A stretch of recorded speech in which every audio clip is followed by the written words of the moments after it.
Yes, you did hear David correctly, or read correctly if you are gifted with such skills. Yes, my name is Aidan. Yes, I am female. Yes, I was assigned as such at birth. I know that doesn't matter in this house, but I do get asked about it, like a weird amount, particularly in Ubers for some reason. I don't know what it is about owning a Prius that makes you the gender police. I have been asked about my genitals more times in an Uber than on Grindr, so I just like to get that out of the way early. But no, I'm very excited to be here down in this lovely area in Elephant and Castle. I had to get a whole new visa just to come down here. I'm an East London galley myself. I am from Bethnal Green. Woo! That is more than it deserves, thank you. That's very generous. I love being from Bethnal Green. You may be able to tell. I am not native to Bethnal Green, just due to my blatantly obvious full set of teeth. Sets me apart every time. No, I'm just kidding. I will address the accent because I can feel you all getting very nervous. I can feel this side getting very nervous. I can feel all of your little British butts just tightening up with every word that I say. But I have some very good news for you, okay? You can relax, because I'm Canadian! Woo! I hate them too, it's fine. No, I love being from Canada, but it is difficult to tell the difference between the Canadian and the American accent, right? And I know, Brits, you want to get it right, bless your hearts. So I have one really good tell for you, okay? Are you ready?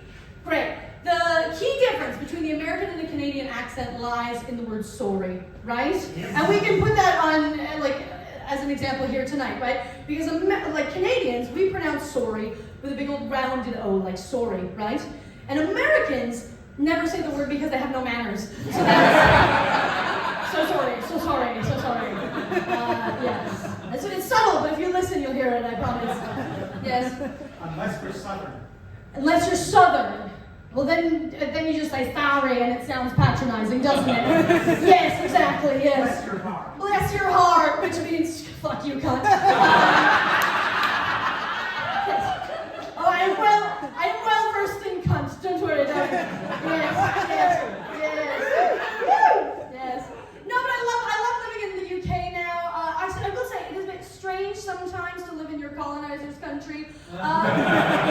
Just because the name of my country is everywhere here, right? Like there's Canada Gate, Canada House, Canada Water, Canada, and it just can make you a bit paranoid sometimes, right? Okay? I'll give you an example. I was on the overground on the way home. I had a lovely dinner out with my friends, but I accidentally had 2 bottles of Sauvignon Blanc, and I fell asleep. I just fell asleep on the overground, right? And eventually, some nice man just leans over, taps me on the shoulder, and goes, excuse me, we're at Canada Water. And I was so inebriated that I just got up and I ran, right? Now, here's where the paranoia sets in. Number 1, Canada Water was not my stop. Number 2, I was by myself.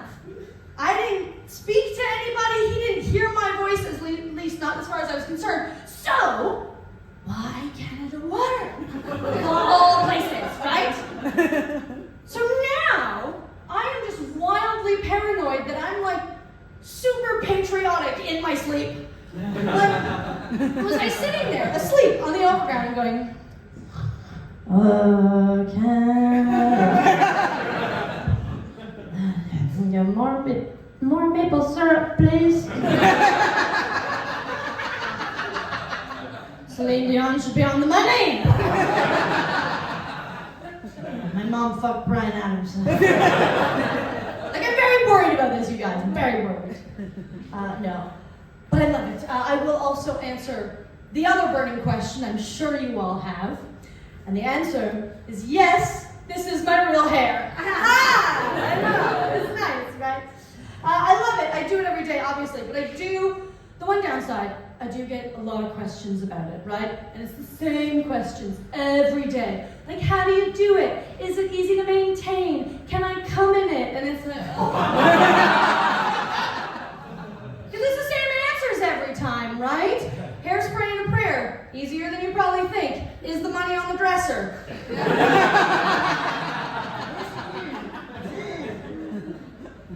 I sometimes they think that I'm trying to impersonate somebody else or I'm trying to look like somebody else, and that's not true. I'm just trying to look better than you. And I've accomplished that. Yes. No, I'm just kidding. I'll let you, the real, like, mask drop, real tea.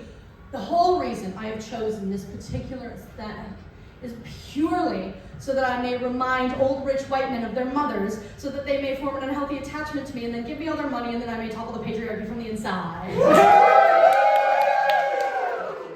Yeah, that's the long goal. I think I give strong second wife energy anyways. I'm not having the kids. I'm getting on the yacht. You know what I mean? Yeah. No, but I do think this, whole aesthetic thing might be keeping me single now, because I think and I don't mean that in a sort of self-deprecating way. I just think I strike an odd balance with men, right? Because I think, I'm pretty enough that when I go to the markets on Sunday, go to the veg stall, the guy always rounds down, gives me a few pounds off, right? Which is nice. But I'm not so pretty that anyone actually wants to fuck me. It's like wanting to sleep with a Disney character. It just doesn't make, it's not really, it's pretty to look at, but it would feel too invasive if you saw it with the clothes off, right? It's just not right. So, because it sucks sometimes, right? Because I guess when you look like such an elegant, classy lady all the time, people fail to see you for the truly dick-hungry whore that you are.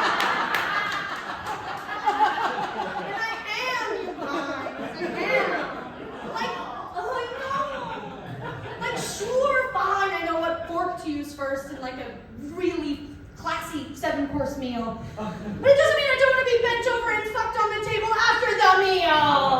I do. Sure, I know what an abused bush is, but I'd rather you abuse my bush. Yes, I would.